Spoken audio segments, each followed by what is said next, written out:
In the heart of the golden land of Nkoro, the sun burned brightly upon roofs gilded with stolen shine, and the wind carried the sighs of trees whose roots bled dry. The kingdom was rich beyond measure, its rivers veined with gold, its hills thick with minerals that drew traders from distant lands. Yet beneath the glitter rot festered. Greed ruled stronger than any king. The royal family's thirst for tribute stripped villages bare. Their taxes came not in coin but in wood, fruit, and labor. Every season, men hacked deeper into the forest to feed the palace fires, and every year the once living canopy grew thinner, quieter, resentful. Among those who still honored the ancient ways was a young woman named Amani, the only daughter of a humble herbalist who had once served the royal gardens. She was 23, with eyes like the earth after rain and hands that knew the language of every leaf. Villagers often found her kneeling by roots, her soft voice weaving lullabies into the wind. When she touched bark, the bark pulsed faintly as though it remembered her mother's touch. A woman whispered to have been blessed by the forest mother herself before death took her too soon. To Amani, trees were not silent. They hummed with patience and pain. When she gathered herbs, she thanked each branch. When she healed the sick, she crushed the leaves between her palms and listened to their sighs. The people called her the forest's daughter, a name both tender and dangerous in a land where the court mocked all that was natural. Her father, old and weary, still served in the palace apothecary. He often warned her to keep her voice low, for the new queen, Risa, had little love for anything that could not be bought or owned. Risa was famed for her beauty, skin like gold dust, hair like night silk, yet her heart was as brittle as the gilded mirrors that lined her chambers. The people whispered that she came from a faraway desert kingdom, where beauty was worshipped as power and cruelty was its priest. When the old queen, Amani's mother, died, the land dimmed for a season. Risa arrived soon after, and though she smiled, her gaze was cold. She bore no child of her own, and perhaps that was why she hated the one who reminded her of the first queen's kindness. At first, she pretended affection, gifting Amani jewels and silks she never asked for, but envy thrives in silence. It grew between them, quiet and coiling, until the queen could no longer stand the sight of the girl who glowed with a beauty that came not from gold but from grace. Amani's presence unsettled Risa. Whenever she entered the palace gardens, flowers leaned toward her, and the wind softened around her like a shield. Risa once caught her singing beneath a dying fig tree, and the next morning the fig had bloomed again. That night, Risa ordered her servants to burn the tree, claiming it was cursed. Amani wept as she watched the flames devour it, and the smoke carried her sorrow deep into the woods. From that day, the trees began to whisper louder when she passed, as if sensing the shadow drawing near. In the village square, elders spoke of the forest's anger, of how the roots were rising underfoot and branches reached toward the palace at night. But Amani only prayed for peace, never vengeance. She did not yet know that the forest she loved so dearly was listening, and waiting, for the day it would rise not only to speak but to protect. For in Nkoro gold could silence men but not the trees. The palace halls of Nkoro echoed with whispers that could curdle milk. Queen Risa's beauty shimmered like a serpent's scales, lovely to behold, deadly to trust. She had learned long ago that fear was sharper than any blade and she wielded it well. But Amani's quiet presence unsettled her, like a melody she could not silence. Servants spoke of how the trees bent when Amani passed, how her garden bloomed even in drought, how the king's dreams grew calm when she sang in the courtyard. Each tale fanned Risa's jealousy until it burned white-hot. She could not allow her stepdaughter's light to eclipse her own. So one evening, as twilight bled into gold, Risa entered the king's chambers draped in sorrow. She found King Dhaka sitting before the mirror, his crown heavy, his eyes hollow with age and worry. She wept before him, soft and convincing, her voice trembling like a candle flame.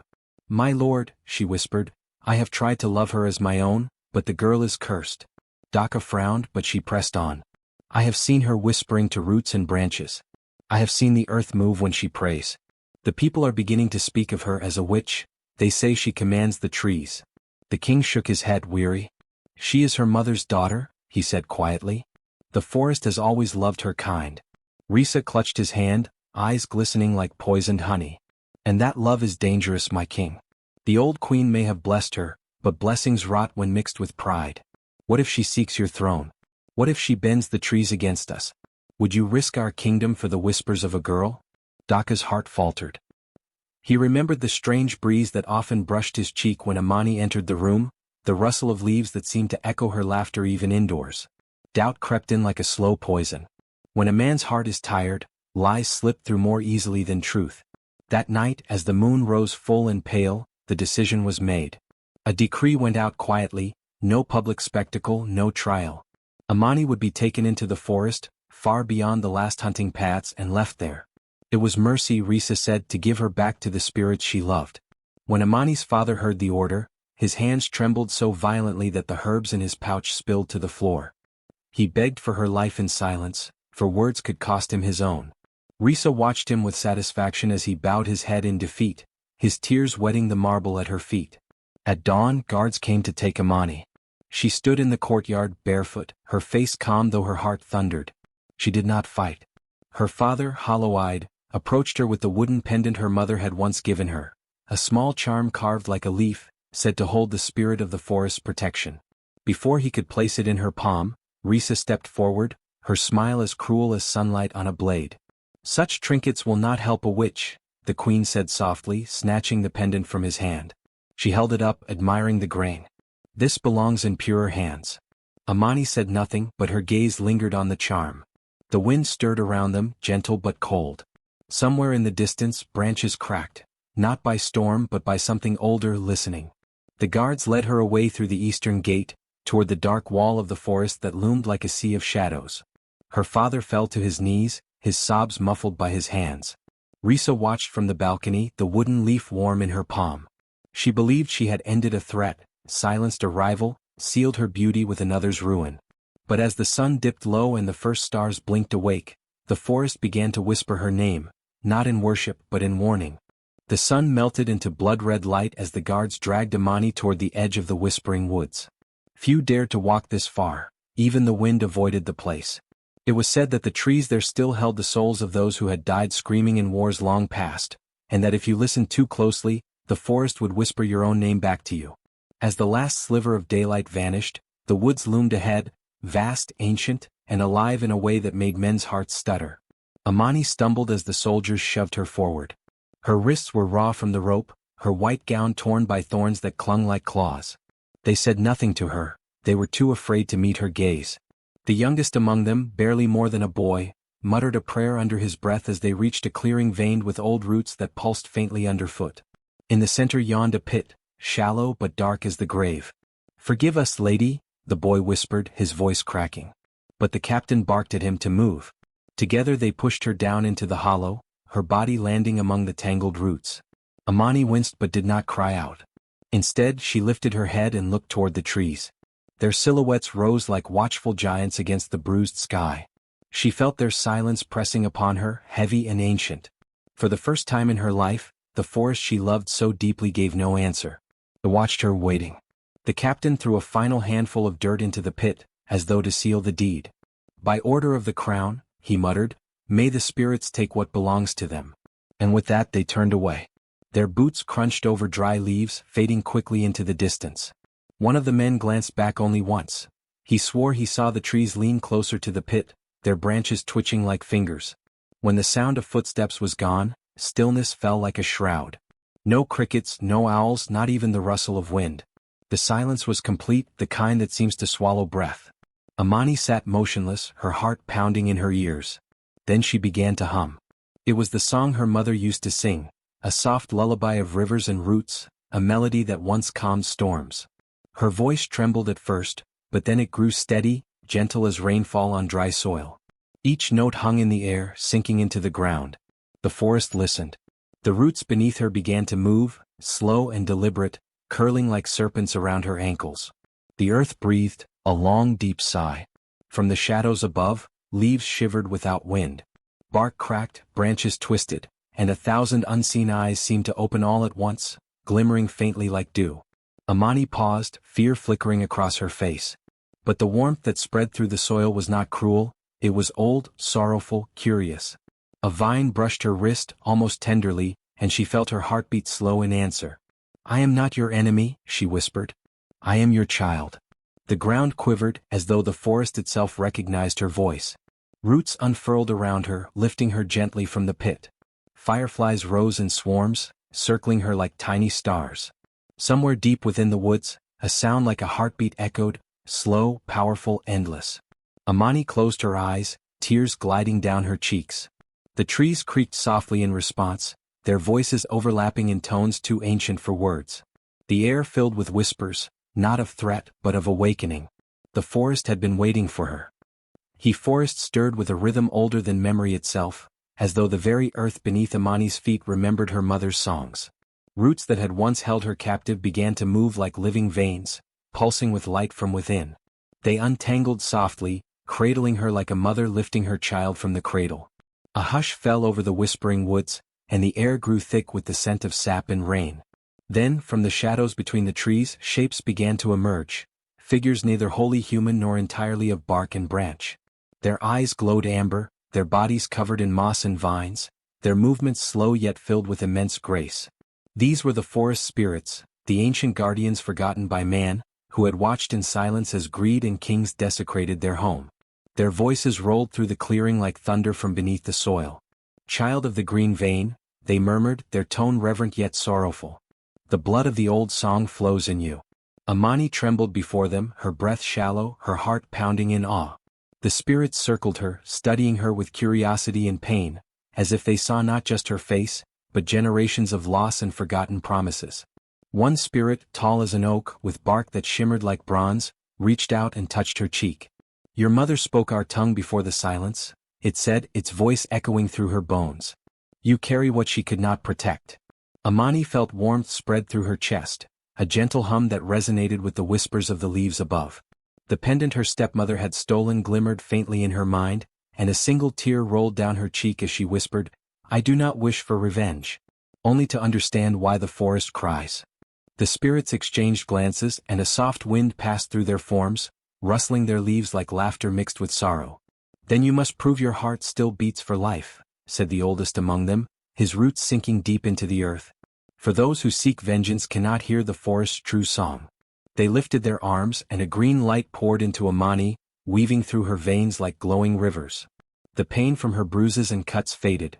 Her torn dress mended itself with petals and vines.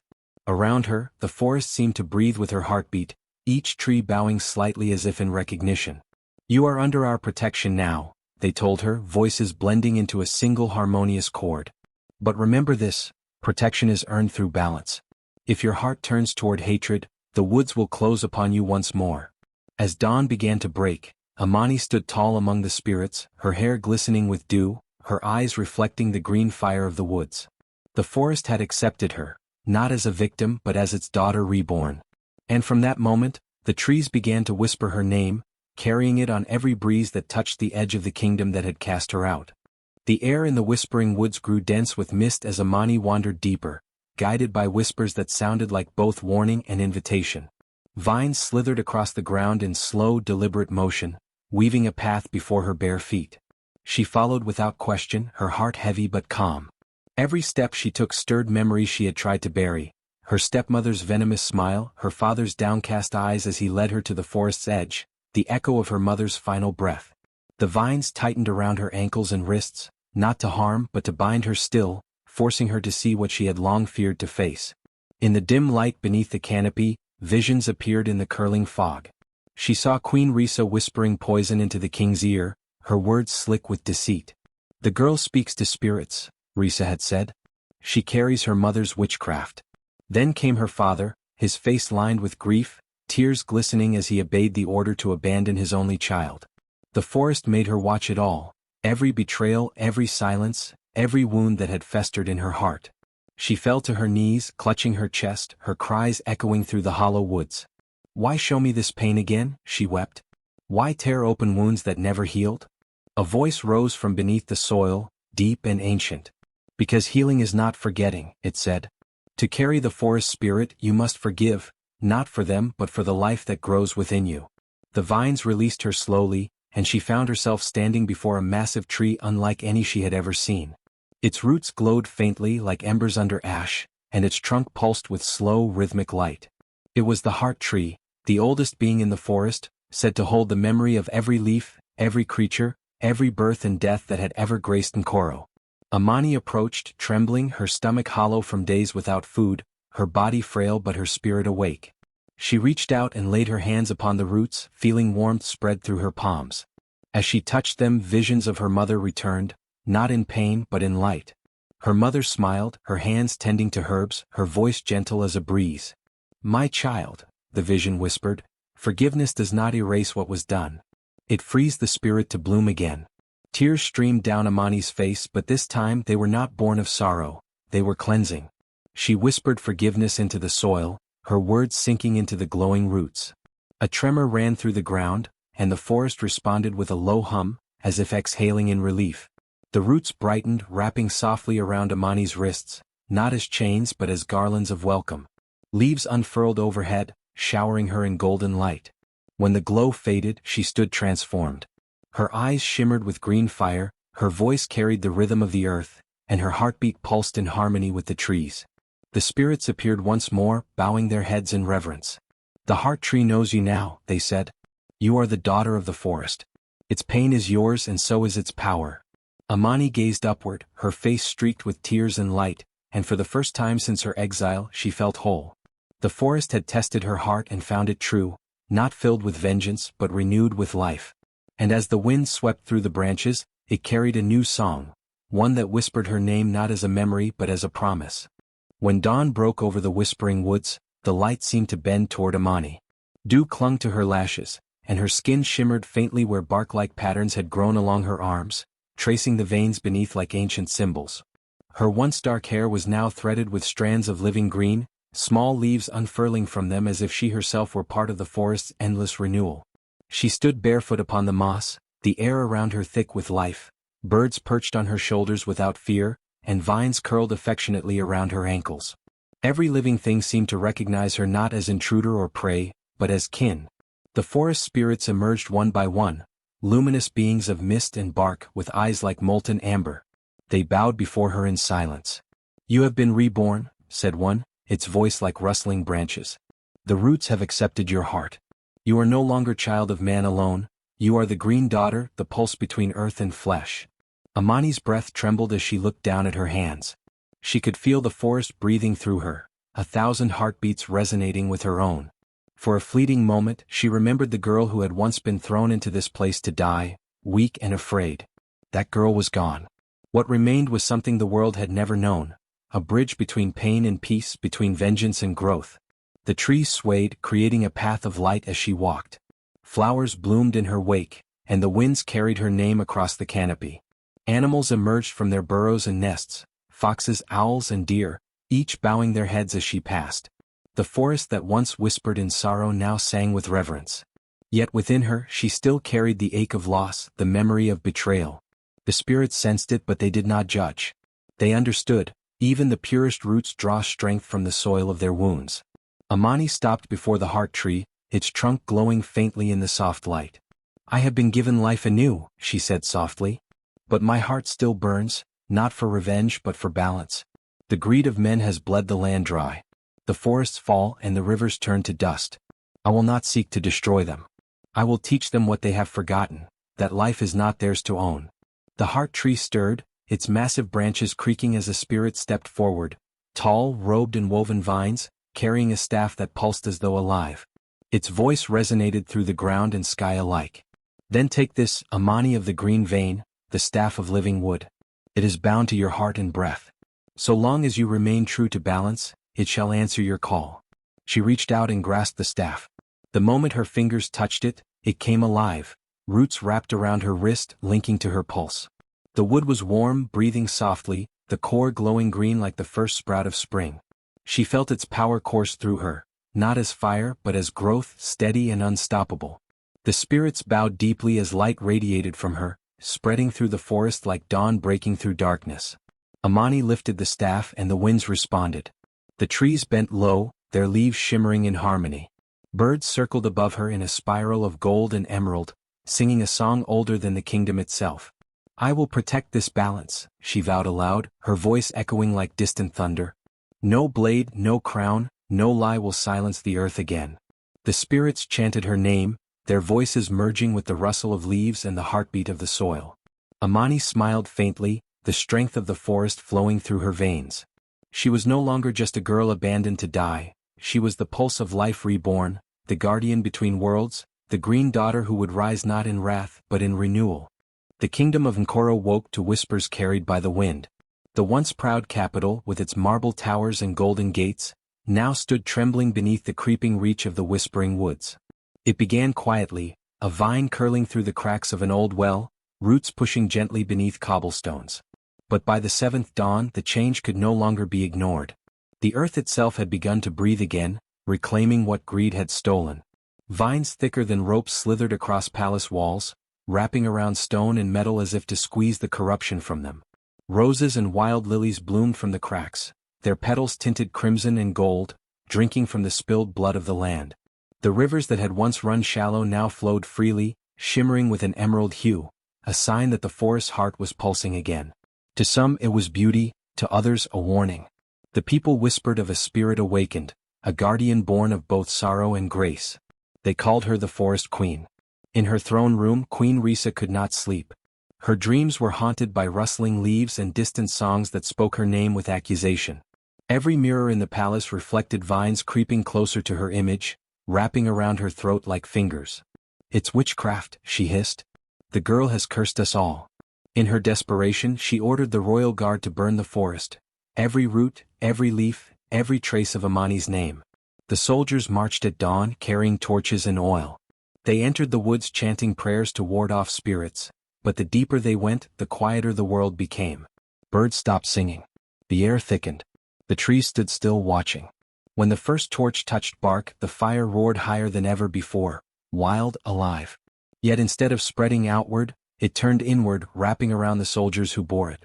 Flames hissed, changing color from red to green, consuming oil and weapon alike before vanishing into mist. From the canopy rain began to fall, soft and steady. But it did not touch the villages beyond the forest. The rain fell only within the woods, soaking the roots, cooling the soil, breathing life back into the earth. The villagers who saw it swore they heard voices in the rainfall, whispers like prayers. "Do not harm what remembers you." When the few surviving soldiers stumbled back to the palace, their eyes were hollow, their skin marked with patterns like bark. They spoke in broken tones of trees that moved, of roots that sang, of a woman made of light and green standing among the rain. "She looked at us," one muttered before collapsing. And the forest obeyed. Panic spread through the kingdom. Crops and fields owned by the wealthy rotted overnight, but poor farmers found their barren lands sprouting anew. The forest chose its side. Wells that once gleamed with clear water now ran green, thick with the sap of rebirth. The people, frightened yet awed, began to leave offerings at the forest's edge, fruit, honey, carved wooden charms, whispering prayers to the forest queen who punished greed and protected innocence. From deep within the woods, Amani watched the world change through eyes that glowed faintly with moss-colored light. The trees murmured to her, telling her where roots had reached, where water had returned, where hearts had softened. She did not smile, but her spirit pulsed with quiet resolve. This was not vengeance, it was restoration. The land was only taking back what it had been forced to give. In the palace, Risa's fury turned to fear.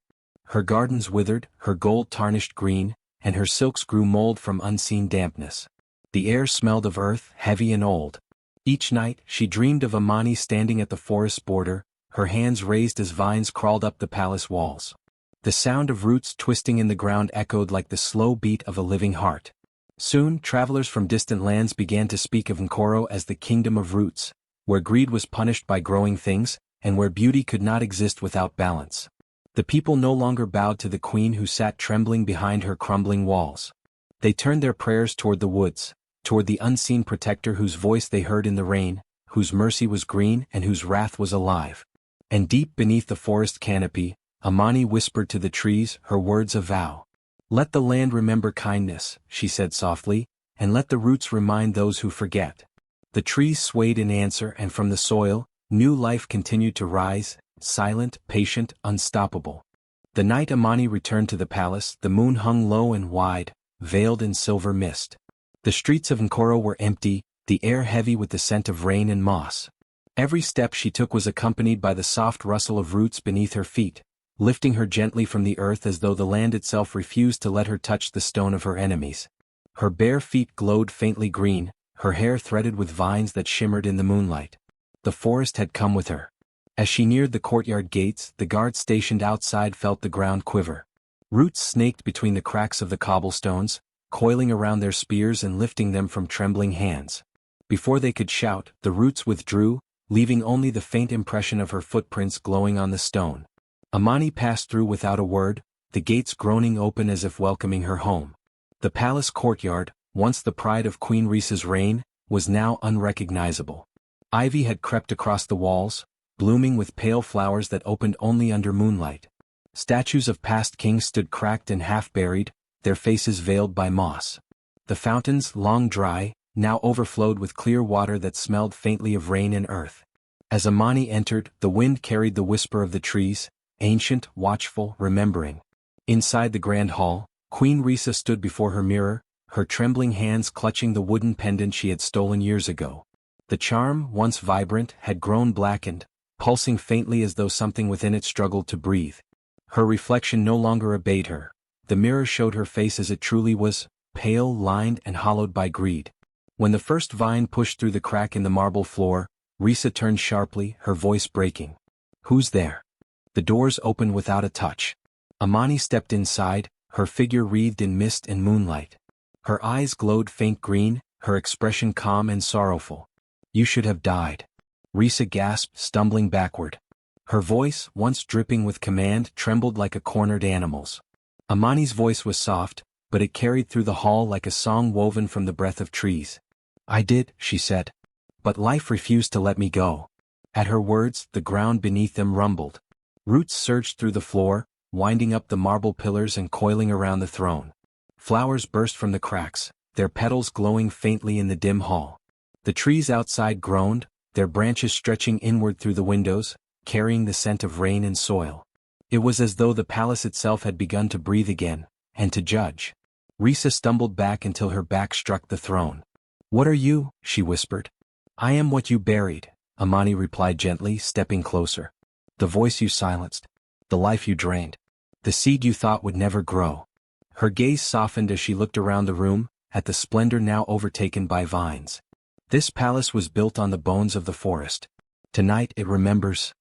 Risa raised her trembling hand, clutching the leaf-shaped pendant to her chest. "No, no, this is my power. I took it, I earned it." Amani's eyes flickered with sadness. "You stole it. You fed on what was meant to heal. And now it will take back what was never yours." As she spoke, the pendant began to glow fiercely. The veins of the leaf pulsed with green light, then cracked open, spilling dust that shimmered like pollen. The charm fell from Risa's hand, burning her palm. She screamed as the vines crept up her legs, not binding but holding her still, forcing her to face the forest's judgment. All around, the marble floor split open as saplings burst forth, their leaves unfurling with a sound like whispered prayers.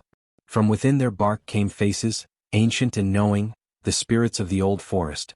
Their eyes glowed faintly, turning toward Risa. One by one, their branches stretched toward Amani in silent recognition. Risa's voice broke into a sob. "Please. I only wanted to be beautiful. I only wanted to be seen." Amani's expression softened, and for a moment, pity passed through her. "And yet, in chasing beauty, you blinded yourself to life." She stepped closer, the roots parting before her like waves. "The forest once gave freely. You took without asking. Now the balance must return." Risa fell to her knees, trembling as the light around Amani grew brighter. The vines that had bound her loosened, then turned to ash, falling around her like rain. "Do not think this is vengeance," Amani whispered, her voice echoing through the hall. "It is remembrance." The walls began to hum, low and deep, the sound of sap running through veins of wood. The trees that had broken through the palace floor bent toward Amani, their leaves glowing brighter with each heartbeat. The queen of the forest had come not as destroyer, but as balance itself. And as Risa looked into Amani's eyes one last time, she saw her own reflection there, not twisted with age or fear but small and fragile like a leaf about to fall. Then the roots closed around her throne, sealing her fate as the palace filled with light, and the wind carried a single word through the night: "Remember." The air in the great hall thickened as silence fell, heavy as rain-soaked soil. The moon's pale light filtered through the cracks in the palace roof, catching on the tendrils of mist that swirled around Amani's feet. The vines that had burst from the ground now stretched higher, coiling around the pillars and hanging like serpents from the ceiling. Every leaf trembled, every petal shivered. The forest was awake, waiting for her word. Amani stood in the center of the chaos, her staff of living wood glowing faintly in her hand. The roots beneath her feet pulsed like veins, carrying the heartbeat of the earth. When she spoke, her voice was no longer hers alone. It carried the sound of wind through ancient branches, the murmur of rivers under moss, the sigh of old trees remembering what had been lost. Risa of Nkoro, the voice said, not just Amani's but the forest itself. You took what was not yours. You fed on the lifeblood of the land, on the tears of those who called to the roots for mercy. Risa fell to her knees, the last remnants of pride fading from her trembling form. Her jeweled crown rolled from her head, clattering across the stone floor before being swallowed by a spreading crack. Please, she whispered, her voice breaking. It was never meant to harm, I only wanted power enough to survive. You don't understand what it's like to be powerless. The trees responded before Amani could. Their branches groaned, bending inward until the entire hall seemed to lean toward her. Leaves rustled like 1,000 whispers. To take from the living, they said through her, to strip the land and call it survival, that is not power. That is hunger without end. Risa tried to scramble backward, her hands scraping against the vines that rose from the ground. But the more she fought, the tighter they wrapped, coiling around her wrists and ankles, pinning her to the cracked floor. Her golden bracelets snapped, swallowed by the earth.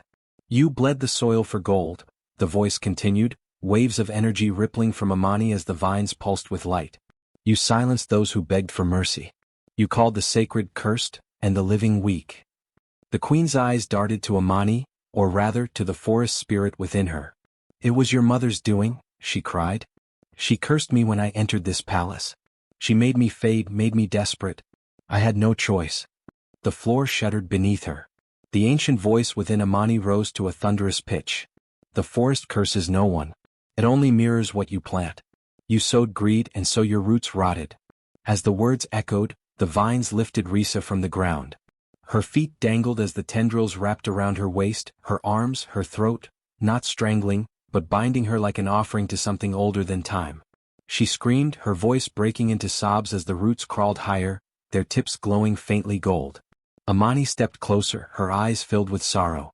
She raised her hand, touching the air just before Risa's face. You could have listened, she whispered softly. The trees called your name once, they wanted to share their secrets. You silenced them. Now you will listen forever. The vines tightened around Risa's body, her cries fading into a choked gasp. The marble beneath her feet split wide and from the cracks, a great root emerged, ancient, massive, pulsing with green light. It reached upward, wrapping around her like an embrace. The floor trembled as it pulled her slowly toward the far corner of the hall, where the first sapling of the heart tree had taken root. As Risa's body touched the bark, it yielded slightly, opening like a wound. The vines pushed her gently inside, merging her flesh with the trunk. Her arms flailed weakly before stiffening, her fingers turning brown, hardening into branches. Her last breath escaped as a soft sigh, and her eyes, now lifeless, glowed faintly with green light before closing forever. The hall grew silent. The heart tree, now towering where she once ruled, shone faintly under the moonlight. Its bark shimmered with gold and green, and from deep within it, a heartbeat could be heard, slow, eternal, sorrowful. Amani approached the tree, her expression solemn. The forest's voice softened within her. Thus she shall remain, it said, bound to the earth she defied. The queen of thorns becomes the guardian of roots. Her vanity becomes watchfulness. Her cruelty becomes warning. She placed her hand on the tree's trunk and for a moment she felt Risa's spirit stirring inside, frightened, confused, but alive. Rest, Amani whispered. Guard what you once destroyed. Learn the patience of the soil. Around them, the palace continued to transform. The walls cracked open, letting moonlight pour through. Ivy claimed the broken thrones, flowers bloomed where blood had once spilled, and the sound of wind through leaves filled the air. The forest had reclaimed its voice, its justice complete. As dawn approached, Amani stood before the heart tree, her figure bathed in gold. The once feared forest spirit now looked almost human again, calm, radiant, alive. The roots that had risen for vengeance now sank back into the earth, resting. Behind her, the new day broke over Nkoro, and where once stood a palace of stone, there now lay a temple of living wood, breathing softly with the rhythm of the world. And within its core, the queen who had sought beauty above all else finally became part of it, eternal, silent, and still. The morning after the queen's judgment, Nkoro woke to silence, not of death but of renewal. The vines that had torn through the palace walls no longer strangled, they bloomed. Flowers of every color spread across the marble floors, carrying the scent of rain and forgiveness. The people emerged from their homes in wonder, whispering Amani's name as though it were a prayer. From the palace gates to the farthest farms, a new rhythm took hold. No longer did axes echo through the hills, nor smoke rise from forests cleared in greed. The people of Nkoro, once masters of the land, now became its keepers. Amani stood at the edge of the forest, her home, her mother, her soul, and raised her hand. From her palm sprouted new green light, weaving into the soil, spreading through the roots of the earth. No more shall the land suffer, she said. The forest and the people must breathe together. Under her guidance, the kingdom began to heal. The carpenters who once cut trees for profit now waited for storms to bring them wood. They sang to the fallen trunks before shaping them into homes, whispering gratitude into every beam. Farmers, once obsessed with yield, began planting in harmony with the forest's rhythm, mixing herbs with grains, calling on the wind to bless the soil. The rivers that had turned murky and lifeless grew clear again, their waters gliding over stones that sparkled like the eyes of forgotten spirits. Children, wide-eyed and curious, wandered near the forest's edge. Amani taught them not to fear it but to respect it. The trees listen, she told them, and the earth remembers kindness. Each morning the children left offerings, baskets of fruit, carved figurines and songs sung in soft voices. Sometimes when they returned the next day, they found flowers growing where their gifts had been laid, a sign the forest had heard them. The palace that once stood as a monument to greed transformed into a sanctuary of balance. Its halls, once lined with gold, now shimmered with green light seeping through living vines. The throne room became a garden, where council meetings took place under the shade of great trees that grew through the broken ceiling. The courtiers, once draped in silks, wore robes dyed in the colors of earth and sky. Even the soldiers learned to carry not just swords but seeds, for Amani decreed that every warrior must plant a tree before taking up arms. King Daka watched these changes with heavy eyes. Each new dawn brought him both pride and sorrow, pride for the daughter who had become Nkoroa's salvation, and sorrow for the father who had failed her. His hair, once black and proud, turned to silver like the bark of old trees. One morning, he rose before the sun and laid his crown at the foot of the throne, or what had once been the throne, now a growing stump surrounded by flowers. He found Amani by the heart tree, where the roots still glowed faintly with her mother's spirit. "My daughter," he said, his voice trembling like an old branch in the wind. "The kingdom no longer needs a king who was blind. It needs the one who could see even in darkness." Amani looked at him, her eyes glowing softly with the reflection of 1,000 leaves. "The forest has already judged," she said gently. "But forgiveness is a path you must walk yourself." Daka nodded, tears glistening in his beard. He turned away from the palace and began his journey into the forest. The trees parted before him, whispering like voices of the past. Some say he was never seen again. Others claim he became one of the forest's quiet guardians, watching over travelers from the shadows of the roots. Under Amani's reign, Nkoro thrived as never before. Songs returned to the village squares, songs not of conquest but of coexistence. Elders told stories of how the Queen of Thorns became the daughter of Roots, and how her sorrow became the soil from which hope grew. The winds carried her name far beyond the mountains, and wandering tribes sought her blessing before settling on new lands. The heart tree, once dim and silent, now pulsed with life. Its roots stretched across the kingdom, connecting every field, every stream, every home. When drought threatened or storms rose too fiercely, Amani would touch the trunk, and the forest itself would answer, calming winds, guiding rain, healing wounds. Years later, when Amani stood on the hill overlooking Nkoro, she no longer saw scars. The land was whole. The people united. She smiled, her hair of leaves rustling in the gentle wind. The spirits whispered around her, soft as breath, proud as song. And in the twilight, as the first stars began to pierce the sky, she closed her eyes and murmured, "The forest and the heart, one and the same." The kingdom slept peacefully that night, wrapped in the quiet rhythm of roots and rain, knowing that life, once torn by greed and pain, had found its way back to balance.